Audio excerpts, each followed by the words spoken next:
नमस्कार, good morning, सुप्रभात। मैं हृदय मिश्र आप सभी का स्वागत करता हूं आपकी अपनी इस क्लास यानी कि डेली करंट अफेयर्स क्लास में। कैसे हैं आप लोग? देखिए, हम लोग का टारगेट यही है कि आगामी आपकी जो भी परीक्षाएं होती हैं उन सभी परीक्षाओं में आप करंट अफेयर्स के एक भी प्रश्न को गलत ना करने पाए। चाहे परीक्षा आपके लेखपाल की हो, लोअर पीसीएस की हो, बीओ की हो, आरओ की हो, हाईकोर्ट की, या आरओ सचिवालय की हो, पीसीएस की हो, कोई भी परीक्षा हो, आप उसमें 100% प्रश्नों को सही कर पाए, ये हमारा लक्ष्य है। और इस वीडियो को शेयर कर दीजिए ताकि अंतिम जो पायदान पर जो खड़ा विद्यार्थी है, जिस तक एक अच्छा कंटेंट नहीं मिल पाता है, उसको कंटेंट मिले। तो वीडियो अगर अच्छा लगेगा तो प्लीज इस वीडियो को शेयर जरूर कर दीजिएगा, ठीक है। आइए सीधे हम लोग करते हैं क्लास की स्टार्ट। और आज है 14 मार्च, आधा महीना मार्च का निकल चुका है।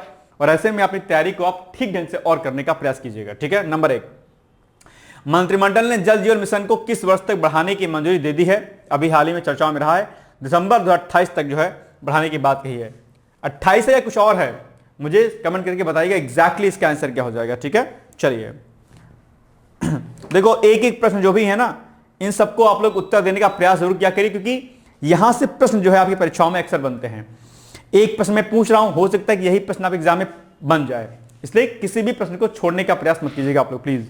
चलिए, दांडी नमक सत्याग्रह, ठीक है, इसके अभी जो है इसको लेकर के चर्चाएं हैं। और 12 मार्च 1930 को भारत के स्वतंत्रता संग्राम के लिए निकाली गई दांडी नमक की सत्याग्रह की वर्षगांठ पूरे देश में मनाई जा रही है।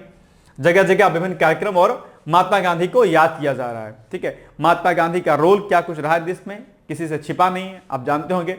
महात्मा गांधी बड़े महत्वपूर्ण व्यक्ति हैं, वो बात अलग है, कुछ लोग लाइक करते हैं, कुछ लोग अनलाइक करते हैं। आप लाइक करें अनलाइक करें ये आपका मैटर, लेकिन अगर आप परीक्षा की तैयारी कर रहे हैं तो आपको लाइक करना ही पड़ेगा और करना ही चाहिए आपको किसी भी कीमत पे, ठीक है। डजंट मैटर कि आप परीक्षा की तैयारी कर रहे हैं कि नहीं कर रहे हैं, ठीक है। कुछ व्यक्तित्व तो ऐसे हैं जिनको आपको स्वीकार करना पड़ेगा, बिकॉज ऑफ क्या है, ये भारत के राष्ट्रपिता कहे जाते हैं भाई साहब, ठीक है। तो इसलिए आपको तैयार करना है इनके बारे में, ठीक है। बाकी दांडी नमक यात्रा सत्याग्रह के बारे में थोड़ा सा जानकारी ले लीजिए। ये दांडी नमक सत्याग्रह भारतीय स्वतंत्रता की एक महत्वपूर्ण घटना थी, जिसका नेतृत्व महात्मा गांधी जी ने किया था। यह आंदोलन ब्रिटिश सरकार के नमक कानून शॉर्ट लॉ के विरोध में किया गया था, जानते होंगे, यहां से प्रश्न बनते हैं, ठीक है। पृष्ठभूमि की बात करें तो ब्रिटिश सरकार ने नमक पर कर लगा रखा था और भारतीयों को खुद नमक बनाने की अनुमति नहीं थी। यह कर गरीबों के लिए बोझ था, इसलिए महात्मा गांधी ने इसके खिलाफ सविनय अवज्ञा आंदोलन शुरू करने का निर्णय लिया था अपने आप पे, ठीक है। दांडी मार्च तो आप जानते ही होंगे। शुरुआत इसी कब होती है दांडी मार्च की? 12 मार्च 1930 की होती है। तिथि बहुत बार पूछता है, आप एग्जाम में याद रखिएगा। किस स्थान से किया गया था शुरुआत? साबरमती आश्रम से शुरू किया गया था, यह भी प्रश्न पूछता है एग्जाम में। गंतव्य दांडी था, 390 किलोमीटर की यात्रा थी। महात्मा गांधी ने अपने 78 अनुयायियों के साथ पैदल यात्रा निकले और रास्ते में हजारों लोगों से जुड़ते हुए चले गए और 51वां बड़ा लंबा चला गया, आप जानते होंगे इसके बारे में, ठीक है, पढ़ लीजिएगा डिटेल्स में। 6 अप्रैल 1930 को दांडी पहुंच करके महात्मा गांधी ने समुद्र किनारे नमक बनाकर के ब्रिटिश कानून का उल्लंघन किया, यह भी फैक्ट पूछता है एग्जाम में। यह प्रतीकात्मक कार्य पूरे देश में आंदोलन का क्या क्या बन गया? संकेत बन गया अपने आप पे, ठीक है। अगर हम इसके महत्व की बात करते हैं तो सविनय अवज्ञा आंदोलन की शुरुआत इस घटना से पूरे देश में ब्रिटिश कानूनों के खिलाफ आंदोलन क्या हो गया? बहुत तीव्र हो गया था, ठीक है। और लोग इसमें शामिल हुए, जिनमें महिलाएं, किसान, सभी लोग शामिल थे। इस आंदोलन ने दुनिया का ध्यान भारतीय स्वतंत्रता संघर्ष की ओर आकर्षित किया, ठीक है। और इससे क्या हुआ? अल्टीमेटली जो है ब्रिटिश सरकार पर दबाव बढ़ा, दबाव के कारण इसने हजारों लोगों को गिरफ्तार किया और कई प्रकार की सजाएं भी दी इसने, ठीक है। तो अब ये आपके लिए हो जाएगा इंपॉर्टेंट। और लगे हाथ आप क्या करिएगा, महात्मा गांधी जी से संबंधित, ठीक है, महात्मा गांधी, इनसे संबंधित जो भी आंदोलन होंगे, ठीक है, जो भी आंदोलन होंगे इनके द्वारा शुरू किए गए, ठीक है, इनके जीवन परिचय के बारे में, गांधी जी के जीवन परिचय के बारे में, ठीक है। और जीवन परिचय के साथ साथ में जो है क्या करना है, इनके जो भी पत्र पत्रिकाएं होंगी इनके बारे में भी आपको डिटेल्स में क्या करना है, पढ़ लेना है, क्योंकि बहुत प्रकार के प्रश्न बनते हैं। जैसे अभी हाल ही में इंटरव्यू हुआ और इंटरव्यू में इनके एक किताब के बारे में प्रश्न पूछ लिया गया, लेकिन वो नहीं बता पाए। तो ये बात ध्यान रखिएगा कि इंटरव्यू आदि में भी इस प्रकार के व्यक्तित्व जो है पूछे जाते हैं। जैसे इंटरव्यू जो पैनल बना होगा वहां पर कई सारे पोस्टर लगे होंगे, उन पोस्टरों से संबंधित प्रश्न आप एग्जाम में पूछे जा सकते हैं। ध्यान रखिए, पूछे जाते ही जाते हैं कि भाई पीछे पोस्टर लगा, बताइए कौन है, इनके बारे में क्या जानते हैं आप लोग। जैसे कि पंडित नेहरू हो गए, सरदार वल्लभ भाई पटेल हो गए, सुभाष चंद्र बोस हो गए, डॉक्टर भीमराव अम्बेडकर जी हो गए, ठीक है, लाल बहादुर शास्त्री हो गए। ये सब लोग के बारे में आपको जानकारी होनी चाहिए। यहां से इंटरव्यू में भी प्रश्न पूछे जाते हैं, इसलिए मैं अक्सर कहता रहता हूं कि जब भी आप कोई तैयारी करिए तो factual data plus conceptual data के बारे में आपको जानकारी होनी चाहिए। ठीक है, चलिए। तो अच्छा, सॉरी, अब इस प्रश्न का आप उत्तर बताइए आप लोग प्लीज। ठीक है, प्रश्न क्या है कि दांडी नमक सत्याग्रह किस आंदोलन का हिस्सा था? असहयोग आंदोलन, सविनय अवज्ञा आंदोलन, भारत छोड़ो आंदोलन या फिर स्वदेशी आंदोलन? सिंपल सी बात है, ऑप्शन नंबर बी हो जाएगा। सविनय अवज्ञा आंदोलन के अंतर्गत इसको शुरू किया गया था। ठीक है, चलिए। केंद्र सरकार ने मैसेजिंग प्लेटफॉर्म टेलीग्राम को नोटिस जारी कर प्लेटफॉर्म से पायरेटेड यानी कि जो कॉपीराइट का उल्लंघन करने वाला जो कंटेंट है उसको हटाने के लिए कहा है।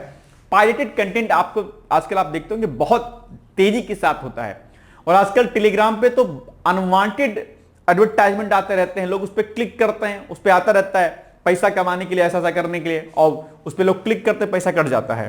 ठीक है, तो आजकल टेलीग्राम पर यह एक बड़ी समस्या है कि अनवांटेड एक तो एडवर्टाइजमेंट का आना और दूसरा पायरेटेड कंटेंट को खूब भर भर करके जो है डालना।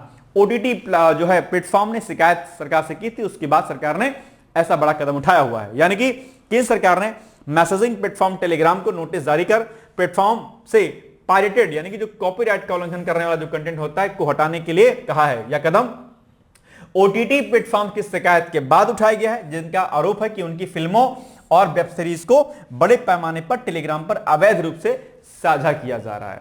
तो सीधी सी बात है कि ऐसे ओटीटी प्लेटफॉर्म को भारी नुकसान जो है हो रहा था, और ऐसे में केंद्र सरकार ने इन पर जो है नोटिस जारी करके इनको हटाने के लिए कहा है। ठीक है, चलिए। सूचना प्रसारण मंत्रालय ने सूचना प्रौद्योगिकी अधिनियम 2000 के तहत टेलीग्राम को नोटिस जारी किया। तो यह पूछ सकता है आपके एग्जाम में कि किस अधिनियम के अंतर्गत केंद्र सरकार ने टेलीग्राम को नोटिस जारी किया है? आप कहेंगे सूचना प्रौद्योगिकी अधिनियम जो है 2000 के तहत जो है यह एक नोटिस जारी किया गया है, और प्लेटफॉर्म को पायरेसी के खिलाफ कार्रवाई करने और अवैध कंटेंट को हटाने का निर्देश दिया गया है। यह कार्रवाई तब की गई है जब जियो सिनेमा और अमेजॉन प्राइम वीडियो जैसे ओटीटी प्लेटफॉर्म ने शिकायत की कि उनका कॉपीराइट वाला कंटेंट बिना अनुमति के टेलीग्राम पर व्यापक रूप से साझा किया जा रहा है। कॉपीराइट के कुछ नियम होते हैं, इनको आप लोग अलग से पढ़ लीजिएगा। ठीक है, शिकायतों की जांच के बाद अधिकारियों ने 3142 टेलीग्राम चैनलों की पहचान की है जो कथित तौर पर फिल्में, वेब सीरीज और अन्य कॉपीराइट सामग्री की पायरेट कॉपी को क्या कर रहे थे? साझा कर रहे थे। चलिए, और इसके अलावा मंत्रालय ने अश्लील कंटेंट स्ट्रीम करने के आरोप में 5 ओटीटी प्लेटफॉर्म पर प्रतिबंध लगाया था, जिनमें मूड एक्स वीआईपी, कोयल प्ले प्रो, डिजी मूवी प्लेक्स, फील और जुगनू शामिल हैं। इससे पहले जुलाई 2025 में भी केंद्र सरकार ने 25 ओटीटी प्लेटफॉर्म की वेबसाइट और एप्स को ब्लॉक करने का आदेश दिया था, जिन पर आरोप था कि वे अश्लील, अभद्र और पोर्नोग्राफिक कंटेंट स्ट्रीम कर रहे थे। अभी भी बहुत सारे ओटीटी प्लेटफॉर्म है। जो सामान्य ओटीटी प्लेटफॉर्म होते हैं जिन पर 18+ कंटेंट दिया जाता है, वो लोग भी अजीब तरीके से कंटेंट देते हैं। इन पर उचित कार्रवाई करने का आदेश देना चाहिए, क्योंकि ये समाज में जो है अश्लीलता फैलाते हैं और बच्चों को बिगाड़ने का काम करते हैं, और देश में जो है एक यौन कामुकता जिसको हम कह सकते हैं उसको बढ़ावा देने का कार्य करते हैं। इससे देश बर्बाद हो रहा है, हमारे यूथ क्या हो रहा है? बर्बाद हो रहे हैं। ठीक है, इन प्लेटफॉर्म में AALTT उल्लू, ठीक है, उल्लू वेब सीरीज आप जानते होंगे, एक 18+ इसमें कंटेंट जाता है। इसमें बहुत घटिया जो है क्या कहते हैं आपके कंटेंट आता है उल्लू पे। आप जानते होंगे एक एप्लीकेशन होता है, बिग शॉट्स हो गया, बिग शॉट्स ऐप हो गया, देसी फ्लिक्स हो गया, बूमपैक्स हो गया, नरसा लाइट हो गया, गुलाब ऐप हो गया, Kangan app, Bull app, Jalwa app, सोहिद, Wow Entertainment, Look Entertainment, Hit Prime, Feneo, स्वेक्स, Soul Talkies, Adda TV, Hot X और VIP Hulchul app, Mood X, Neon X, VIP Fugi, मौजफ्लिक्स और ट्रिफलिंग एक्स शामिल थे, जो अश्लीलता फैलाने का कार्य कर रहे थे। ठीक है भाई, चलिए। सूचना प्रौद्योगिकी यानी कि intermediate guidelines and digital media ethics code नियम 2021 के तहत ऑनलाइन प्लेटफॉर्म को अश्लील, पोर्नोग्राफी, गोपनीयता का उल्लंघन करने वाले, लैंगिक आधार पर अपमानजनक, नस्लीय या जातीय रूप से आपत्तिजनक या हिंसा और नफरत को बढ़ावा देने वाले कंटेंट को होस्ट या प्रकाशित करने की अनुमति नहीं है इस नियम के तहत। ठीक है, तो ये नियम भी आपको क्या करना है? याद रखना है। ठीक है, तो एक तो आपको ये याद रखना है, ये वाला जो भी हमने आपको बताया था। ठीक है, ये सूचना प्रौद्योगिकी अधिनियम 2000, ठीक है, और एक ये वाला आपको याद रखना है। ठीक है, ये नियम।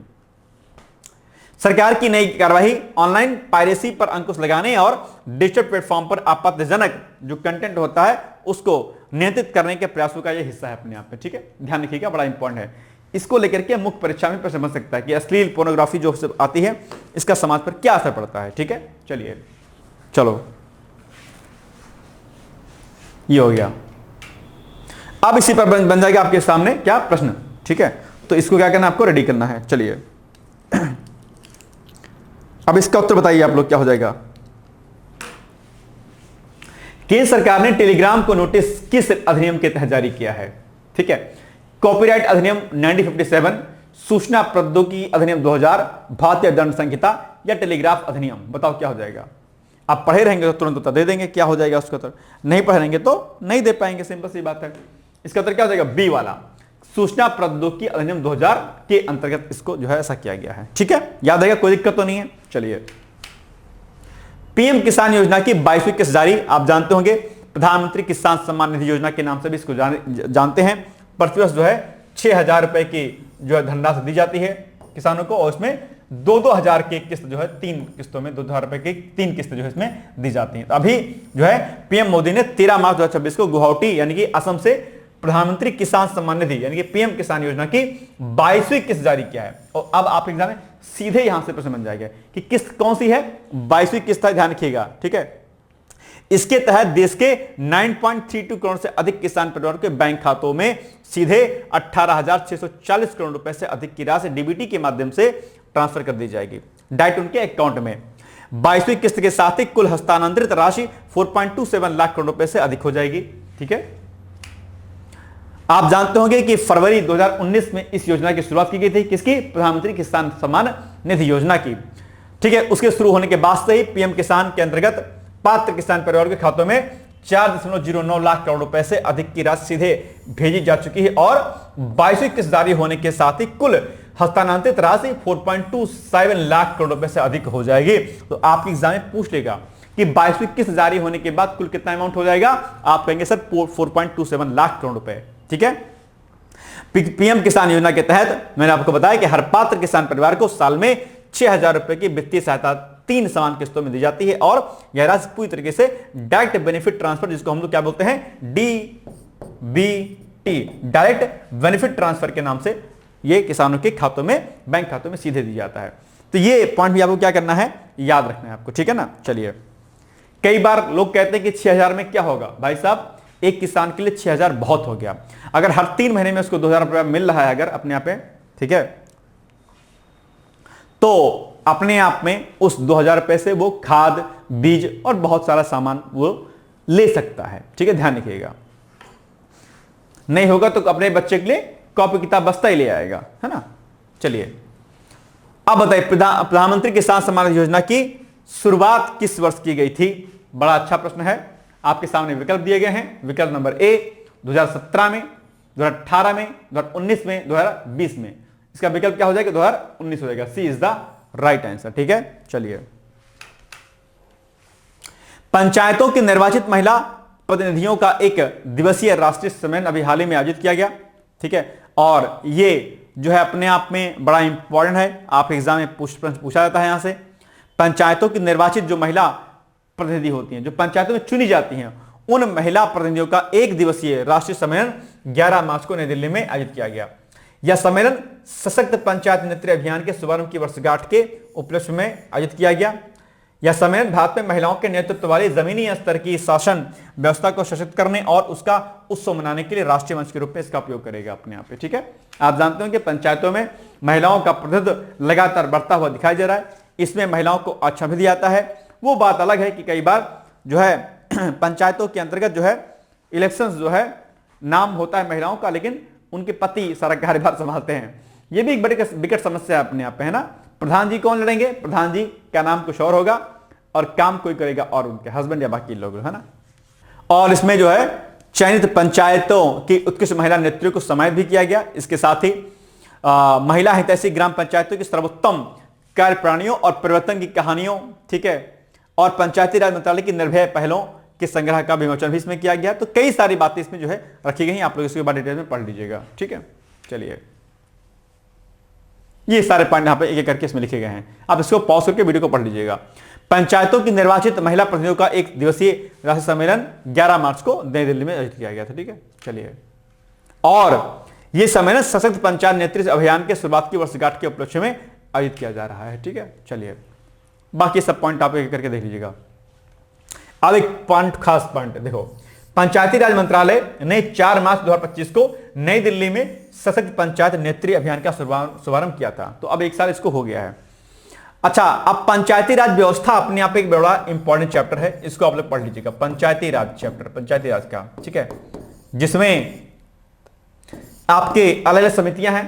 बलवंत राय मेहता समिति, खूब प्रश्न बनता है। बलवंत राय मेहता समिति हो गया, अशोक मेहता समिति हो गया, एल.एम. सिंघवी समिति हो गया, जी.वी.के. राव समिति हो गया। ठीक है, 73 एंड 74 अमेंडमेंट हो गया।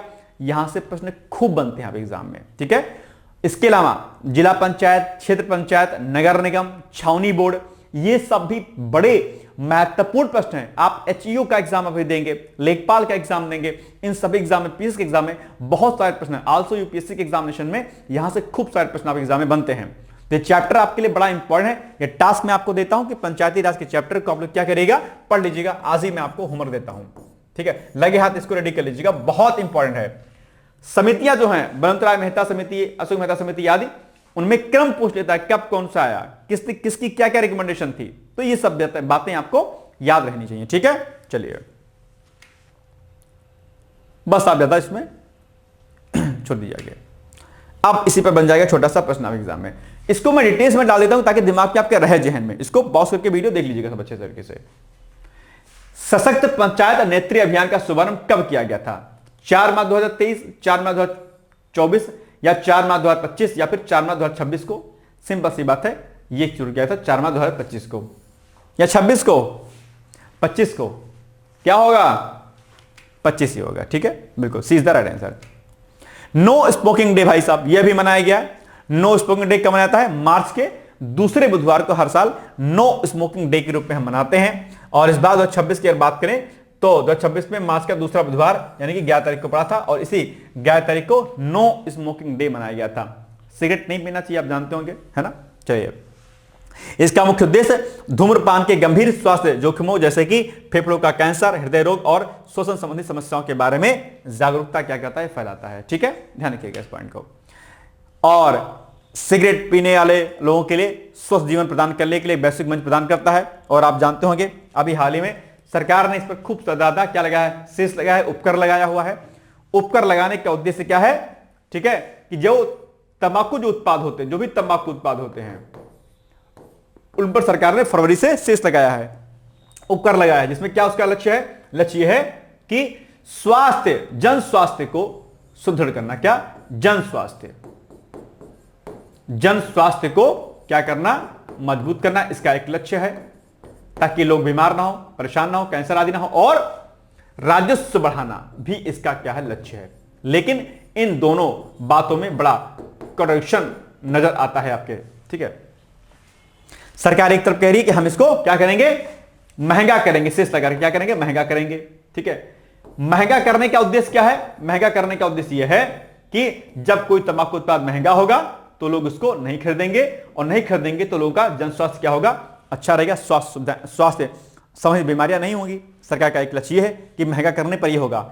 महंगा करने का लक्ष्य यह भी है कि इससे भैया राजस्व की बढ़ोतरी होगी।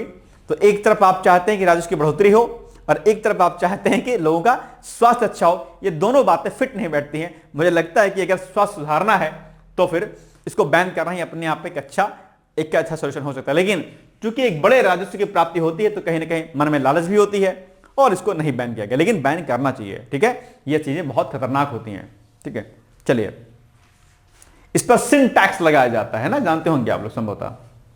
चलिए, वर्ष 2026 में नो स्मोकिंग डे यानी 11 मार्च को मनाया गया। इस दिवस के आयोजन की तिथि के निर्धारण के संबंध में कौन सा आधार सही है? नंबर 1, या प्रतिवर्ष निश्चित रूप से 11 मार्च को ही मनाया जाता है, या फिर या प्रतिवर्ष मार्च के दूसरे बुधवार को मनाया जाने वाला एक गतिशील दिवस है, या फिर यह प्रतिवर्ष मार्च के दूसरे सोमवार को आयोजित किया जाता है, या फिर यह प्रतिवर्ष 10 मार्च को आयोजित होने वाला एक वैश्विक कार्यक्रम है। क्या हो जाएगा इसका उत्तर? अभी हमने बताया कि हर वर्ष मार्च के दूसरे बुधवार को यानी कि इस बार 11 मार्च को मनाया गया था। तो यानी कि ये हो जाएगा आपका उत्तर सही, यानी कि B is the right answer. ठीक है, यही ना होगा। चलिए, हाउस ऑफ लॉर्ड्स से शेष सभी वंशानुगत सदस्यों को हटाना, यानी कि ब्रिटेन की संसद ने एक ऐतिहासिक कदम उठाते हुए हाउस ऑफ लॉर्ड्स से सभी शेष वंशानुगत सदस्यों को हटाने वाले विधेयक को मंजूरी दे दी है। यह सदियों पुरानी उस परंपरा को समाप्त करता है जहां कुछ परिवारों को जन्म के अधिकार के आधार पर संसद के ऊपरी सदन में बैठने और कानून बनाने का अधिकार प्राप्त था। अब इसको हटाया जा रहा है। ठीक है, बड़ी बात है। इसका उद्देश्य क्या है? ब्रिटिश संसदीय प्रणाली को अधिक आधुनिक और लोकतांत्रिक बनाना। कि भैया लोकतांत्रिक कब बनेगा? जब सीधे जनता के द्वारा लोग चुने जाएं। परिवार के आधार पर अगर कोई चीज चुनी जाती है तो मुझे लगता है कि वह लोकतांत्रिक नहीं होती, डेमोक्रेसी वहां पर नहीं रहती है। क्योंकि यह विधेयक विशेष रूप से वंशानुगत सदस्यता को समाप्त करने पर केंद्रित है। अगर मैं कोई मंत्री विधायक हूं तो मेरा बेटा भी जो है जाएगा पार्लियामेंट में, ऐसा उचित नहीं होता है। इससे लोकतंत्र मजबूत नहीं बल्कि इससे लोकतंत्र जो है क्या होता है, कमजोर होता है, गिरता है ना, ध्यान रखिएगा। चलिए बताइए प्रश्न आप लोग इसी पर। ब्रिटिश संसद द्वारा हाल ही में पारित उस ऐतिहासिक विधेयक का मुख्य उद्देश्य क्या है जिसने सदियों पुरानी परंपरा को समाप्त कर दिया है? यानी कि हाउस ऑफ लॉर्ड्स को पूरी तरीके से समाप्त करना, हाउस ऑफ लॉर्ड्स से सभी वंशानुगत सदस्यों को हटाया जाना, हाउस ऑफ लॉर्ड्स के सदस्यों का कार्यकाल सीमित करना, या फिर हाउस ऑफ लॉर्ड्स को पूरी तरीके से निर्वाचित सदन में बदलना। क्या हो जाएगा इसका मुख्य उद्देश्य? अच्छा प्रश्न है भाई साहब। ठीक है, अच्छा पार्टियों में भी ऐसा होता है कई बार कि पार्टी में फला मुख्यमंत्री है तो उनका बेटा मुख्यमंत्री बन जाएगा, नहीं ऐसा होता है? या उनका बेटा या उनका घर का कोई परिवार का सदस्य उस पार्टी का अध्यक्ष बनेगा, ऐसा भारत में अक्सर होता है। सही है गलत है बताइएगा आप लोग? गलत है ना। चलिए क्या हो जाएगा? बी होगा कि डी होगा? बी और डी में से संभवतः आप लोग को विकल्प चुनने में गलती हो रही होगी, है ना। एक बार पुनः पढ़िए आप लोग, फिर इसका उत्तर दीजिए, बी या डी या कोई अन्य विकल्प। बी होना चाहिए क्या? बिल्कुल सही बात है, बी होना चाहिए। ठीक है, ये देखिए, न्यायपालिका में भ्रष्टाचार वाला मुद्दा अभी आप जानते होंगे। ठीक है, एनसीईआरटी में भ्रष्टाचार को लेकर के बातें न्यायपालिका को लेकर कही गई थी। न्यायपालिका ने कहा बॉस ये कैसी बात कर रहे हो आप, हटाओ इसको। न्यायपालिका पर अगर भ्रष्टाचार का आरोप लग जाएगा तो सामान्य जन का जो विश्वास, जो अंतिम जो विश्वास होता है, ठीक है, वह क्या होगा? डगमगा जाएगा। और न्याय को लेकर के जो सुप्रीम पावर है अपने आप में, ठीक है, जिसको हम सुप्रीम कोर्ट कहते हैं, हाई कोर्ट कहते हैं अपने आप में, उससे लोगों का विश्वास डगमगाएगा। और ऐसी स्थिति में अराजकता या जो है नाइंसाफी का एक बड़ा दाग जो है लगाया जा सकता है। इसलिए एनसीईआरटी के किताब से जो भ्रष्टाचार को बातें कही गई थी न्यायपालिका को लेकर के, उसको हटाए जाने का प्रस्ताव सुप्रीम कोर्ट ने कहा कि भाई इसको तो हटाइए। केंद्र सरकार ने इस पर नोटिस जारी किया है। ठीक है, चलिए यही सारी बातें हम लिखी गई हैं कि उच्चतम न्यायालय ने कक्षा 8 की एनसीईआरटी नागरिक शास्त्र सिविक्स की पाठ्यपुस्तक के उस हिस्से पर कड़ी आपत्ति जताई है जिसमें न्यायपालिका में भ्रष्टाचार का उल्लेख किया गया था। अब देखो भाई साहब, इस पर आपके अभी हाल ही में जो इंटरव्यू हुए हैं उसमें भी प्रश्न पूछा गया है और आपके मुख्य परीक्षा में भी प्रश्न पूछा सकता है न्यायपालिका में भ्रष्टाचार पर। क्या आपको लगता है कि न्यायपालिका में भ्रष्टाचार होता है, या होने से क्या न्यायपालिका का जो सिद्धांत है अपने आप में, ठीक है, लोगों को न्याय दिलाने का, वो उस पर प्रभावित होता है? ऐसे कई प्रकार के प्रश्न यहां से बन सकते हैं पीसीएस मुख्य परीक्षा के लिए, प्री के लिए और आपके इंटरव्यू आदि के लिए भी भाई साहब। ठीक है, तो नोट कर लीजिएगा इस टॉपिक को, आपको 3 या 4 पॉइंट आपको रेडी करना है। ये सब आप लोग प्लीज करते जाइएगा। आप ट्रस्ट नहीं करेंगे, जो जो बातें मैंने आपको करने में पढ़ाई हैं, बताई हैं, वो प्रश्न, क्योंकि जब मैं पढ़ाता रहता हूं मैं कहता रहता हूं कि इस टॉपिक से प्री में प्रश्न बनेगा, मुख्य परीक्षा में प्रश्न बनेगा, निबंध में बनेगा, इंटरव्यू में बनेगा। ठीक है, तो आप पीसीएस की तैयारी कर रहे होंगे और बाकी यूपीएससी की, तो वो मेरी बातों को ध्यान किया करिए। बाकी अगर आप वनडे एग्जाम वाले हैं, लेखपाल बी और बाकी वीडियो वाले हैं, तो भी आप इसको सुनते जाइएगा। ठीक है, चलिए। न्यायालय ने इसे भ्रामक करार देते हुए कहा कि ऐसी सामग्री छात्रों के मन में न्यायपालिका के प्रति क्या करेगी? गलत धारणा पैदा कर सकती है कि भाई सुप्रीम कोर्ट में ऐसा होता है ना। न्यायालय ने केंद्र और राज्य सरकारों को स्पष्ट निर्देश दिया कि वह इस विशिष्ट सामग्री से खुद को अलग करें और यह सुनिश्चित करें कि शैक्षणिक सामग्री तथ्यात्मक रूप से संतुलित हो। यह निर्णय न्यायपालिका की छवि और छात्रों को दी जाने वाली संवैधानिक शिक्षा की सटीकता बनाए रखने के उद्देश्य से लिया गया है। ठीक है ना, चलिए। जैसे अभी एक मुद्दा रहता है, लोकतंत्र कमजोर हो गया है। अभी लोकसभा स्पीकर के ऊपर जो क्या किया गया, जो है उनके ऊपर जो है उनको हटाए जाने का प्रस्ताव लाया गया। सुनने में आ रहा है कि चुनाव आयोग, मुख्य चुनाव आयुक्त के ऊपर भी लाया जाएगा प्रस्ताव। इससे क्या होता है, इससे देश की लोकतांत्रिक जो व्यवस्था कमजोर होती है।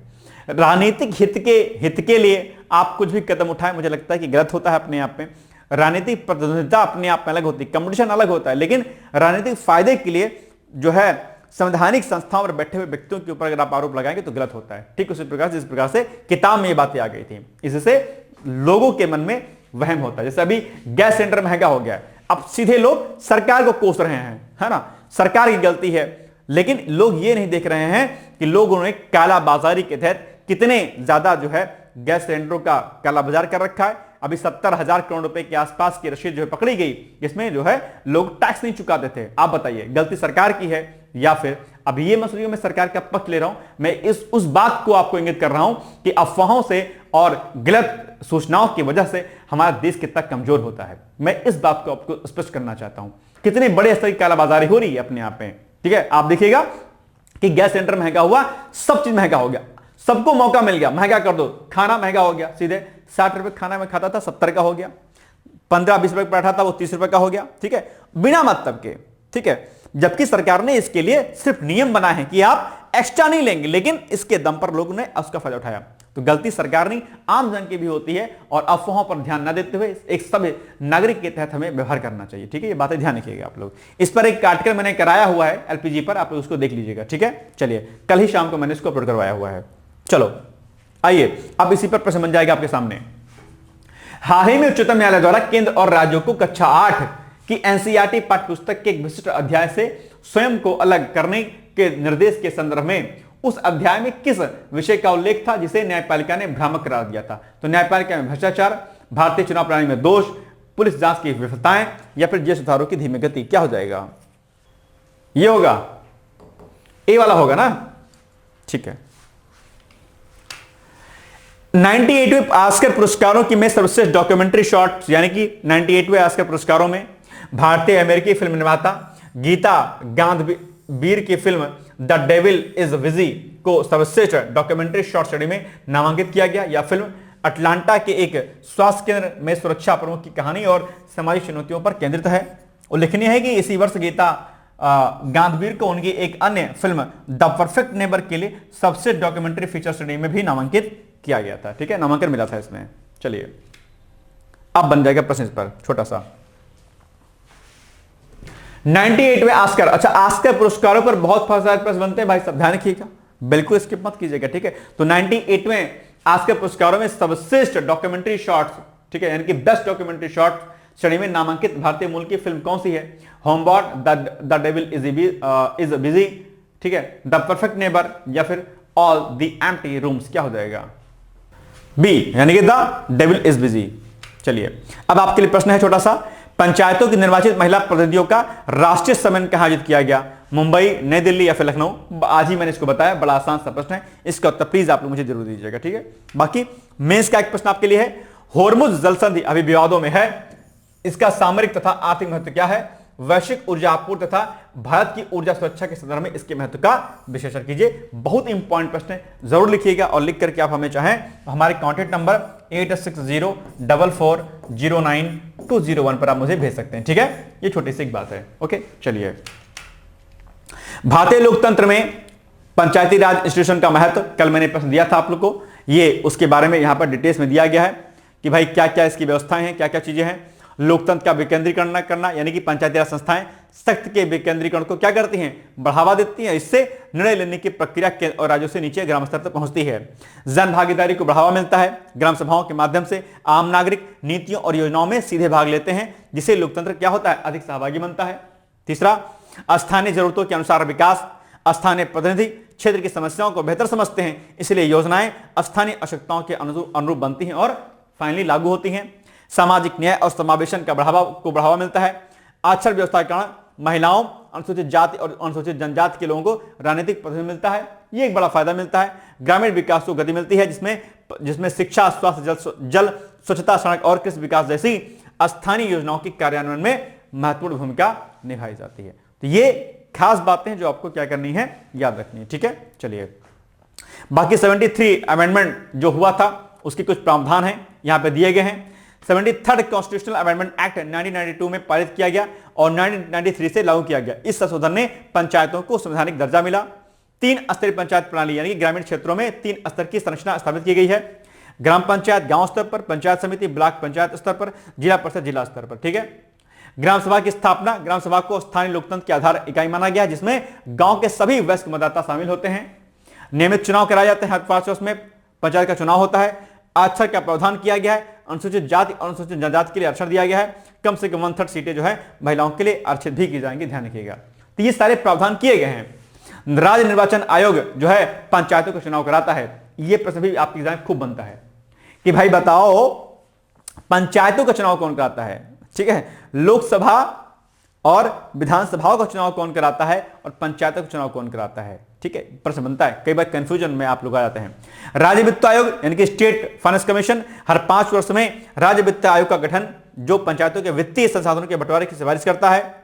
11वीं अनुसूची की बात करें तो इसमें 29 विषय हैं, जैसे कि कृषि, सिंचाई, ग्रामीण आवास, स्वास्थ्य आदि पंचायतों को सौंपे गए हैं कि भैया इस पर आप कानून बना सकते हैं। ये 11वीं अनुसूची के अंतर्गत शामिल किया गया है और ये प्रश्न भी आप एग्जाम में खूब बनता है, इसको रेडी कर लीजिएगा आप लोग। ठीक है, चलिए। निष्कर्षता पंचायती राज इंस्टीट्यूशन यानी कि पंचायती राज संस्थाएं भारतीय लोकतंत्र यानी कि इंडियन डेमोक्रेसी को जमीनी स्तर पर मजबूत करने में महत्वपूर्ण माध्यम है। 73rd जो अमेंडमेंट हुआ था ने इन्हें संवैधानिक दर्जा देकर के विकेंद्रीकरण, भागीदारी और ग्रामीण विकास को संस्थागत रूप दिया। हालांकि वित्तीय स्वायत्तता और प्रशासनिक क्षमता बढ़ाने की आवश्यकता अभी भी क्या है, बनी हुई है। इनको अभी और स्वायत्तता देने की बात की जा रही है। जब इनको और स्वायत्तता देंगे तो ग्रामीण विकास और ज्यादा क्या होगा, मजबूत होगा, बढ़ेगा अपने यहां पे। ठीक है, चलिए। अब आपके सामने छोटा सा एडवर्टाइजमेंट है। हमारे कई सारे बैचेस पे अभी ऑफर चल रहे हैं, आप ले सकते हैं। जैसे लेखपाल की टेस्ट सीरीज पर अभी 1000 का प्राइस है और अभी 500 रुपए मिल रहा है। ये यूपीएससी की टेस्ट सीरीज अभी 2000 में थी, जो कि आपको 1000 में मिल रही है। एसए किसी भी एग्जाम की तैयारी कर रहे होंगे उसके लिए 1000 रुपए का एसए है। करंट अफेयर्स बूस्टर जिसमें आपको 25 क्वेश्चन डेली मिलते हैं, 20 क्वेश्चन 251 रुपए में है। लेखपाल का बैच चल रहा है, इसके लिए कूपन कोड लगाएगा LEKS 1000 तो आपको फीस हो जाएगी 1499 रुपए।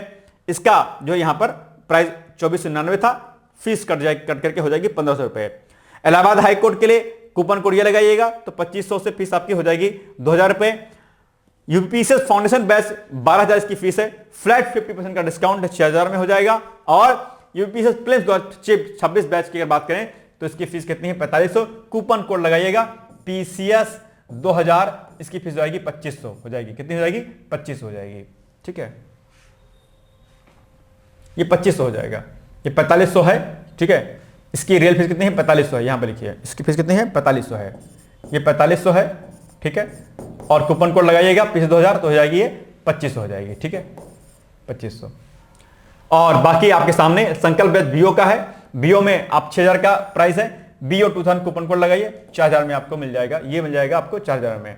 और यह अभ्युदय बैच फाउंडेशन कोर्स आपका डिकोड 2000 कूपन कोड लगाइए, 7000 से फीस आपको लेस होकर के 5000 मिल जाएगी। तो ये सारे हमारे बैचेस चलते हैं, आप इसमें किसी भी बैच में आप एडमिशन ले सकते हैं। बाकी डिटेल्स के लिए आप इन ऊपर दिए गए नंबरों पर आप संपर्क कर सकते हैं। ठीक है, डायरेक्टली मुझसे बात करनी होगी तो इस नंबर पे आप कॉल कीजिएगा। ठीक है, 860 वाले पे। चलिए, ये छोटी सी इंफॉर्मेशन थी, बाकी हम लोग मिलेंगे कल। और जो आर्टिकल मैंने कल बनाया था LPG वाला, उस पर प्लीज आप लोग अपना कमेंट दीजिएगा कि वो आर्टिकल कैसा लगा आपको और उससे क्या कुछ सीखा आपने। ठीक है, कल शाम को उसको हमने अपलोड करवा दिया था। आज के लिए बस इतना ही, कल मिलेंगे हम लोग एक नए लेक्चर के साथ। तब तक आप लोग पढ़ते रहिए, मस्त रहिए, व्यस्त रहिए। बहुत बहुत शुभकामनाएं, all the best. Thank you so much, bye bye, take care. क्या आप लोक सेवा आयोग उत्तर प्रदेश की ROA-RO परीक्षा में सफल होकर सचिवालय में समीक्षा अधिकारी जैसे प्रतिष्ठित पद पर चयनित होना चाहते हैं? क्या आपके पास व्यस्त दिनचर्या या व्यक्तिगत परिस्थितियों के कारण नियमित पढ़ने के लिए समय की कमी है, इसलिए एक दिन में आप 8 से 10 घंटे नहीं पढ़ सकते हैं? क्या आपका संकल्प है कि सचिवालय में समीक्षा अधिकारी बनना ही बनना है और आप उसके लिए सही मार्गदर्शन की तलाश कर रहे हैं? यदि आपके इन तीनों प्रश्नों के उत्तर हाँ हैं, तो आपकी खोज अब समाप्त होती है और आपके सपने को साकार करने के लिए आगामी समीक्षा अधिकारी परीक्षा की सुव्यवस्थित तैयारी हेतु डिकोड एग्जाम लाया है अभ्युदय बैच। अभ्युदय बैच में आपको आगामी ROA-RO परीक्षा के प्रारंभिक और मुख्य परीक्षा के पूरे पाठ्यक्रम को अभी से एक साथ बहुत ही बेसिक लेवल से video lecture, PDF notes, test series और उत्तर लेखन कार्यक्रम के माध्यम से पूरे विस्तार से पूर्ण कराया जाएगा। हमारे अभ्युदय बैच की सबसे बड़ी विशेषता है कि इसमें साप्ताहिक टारगेट्स के अनुसार कम से कम 5 घंटे भी पढ़कर कोई अभ्यर्थी पूरा पाठ्यक्रम अच्छे से तैयार करके परीक्षा में सफलता अर्जित कर सकता है। अभ्युदय बैच में अनुभवी और समर्पित शिक्षकों द्वारा आधारभूत मानक पुस्तकों एवं स्रोतों पर आधारित पाठ्य सामग्री उपलब्ध कराई जा रही है, जिससे पाठ्यक्रम को सभी आयामों से कवर किया जा सके। इस बैच में पाठ्यक्रम को इस विस्तार से पढ़ाया जा रहा है कि इसमें प्रवेश लेकर आप न केवल आरओ परीक्षा बल्कि अन्य कई समकक्ष परीक्षाओं को भी एक साथ ही टारगेट कर सकते हैं। यानी इस परीक्षा के पाठ्यक्रम में सम्मिलित सामान्य अध्ययन, सामान्य ज्ञान, सामान्य हिंदी व्याकरण, रीजनिंग, मैथ, हिंदी आलेखन, निबंध आदि के विस्तृत अध्ययन से आप पूर्ण आत्मविश्वास से किसी भी परीक्षा में सफलता प्राप्त कर सकते हैं। उत्तर प्रदेश की पीसीएस प्रारंभिक परीक्षा में भी इस बैच को पढ़कर सफलता प्राप्त की जा सकती है। इस बैच में निर्धारित लक्ष्य के अनुसार एक सप्ताह में मात्र 18 से 20 वीडियो लेक्चर देखने होते हैं, जो आप प्रतिदिन 4 से 5 घंटे का समय निकालकर आसानी से पढ़कर तैयार कर सकते हैं। ये बैच ऑनलाइन जरूर है, परंतु इस बैच में छात्रों और शिक्षकों के बीच सीधे संवाद के लिए प्रक्रिया निर्धारित है, जिससे अभ्यर्थी अपनी शंकाओं का व्यक्तिगत समाधान प्राप्त कर सकते हैं। आपके संकल्प को सिद्धि तक पहुंचाना ही अभ्युदय बैच की आधारभूत संकल्पना है। हमारा ये आत्मविश्वास संस्थान के 5 वर्षों की कठिन साधना की परिणति है। डीकोड एग्जाम संस्थान अपने 5 वर्षों के सफर में आरओ परीक्षा में 45 से अधिक चयन सुनिश्चित करवाकर एक विश्वसनीय संस्थान के रूप में विख्यात है। इसलिए बिना किसी संशय के पूर्ण विश्वास के साथ आप भी हमसे जुड़कर अपनी सफलता का नया अध्याय लिख सकते हैं। इस बैच से जुड़ने के लिए हमारे संस्थान के नंबर 8604409201 अथवा 9506742546 पर व्हाट्सएप या कॉल करके बैच की पूरी जानकारी प्राप्त की जा सकती है। अभी 500 शुरुआती छात्रों को विशेष छूट भी प्रदान की जा रही है, इसलिए इस अवसर का लाभ उठाने के लिए अतिशीघ्र प्रवेश लेकर अभ्युदय बैच से जुड़े। प्रवेश के लिए अभी संपर्क करें और शुल्क में छूट प्राप्त करें।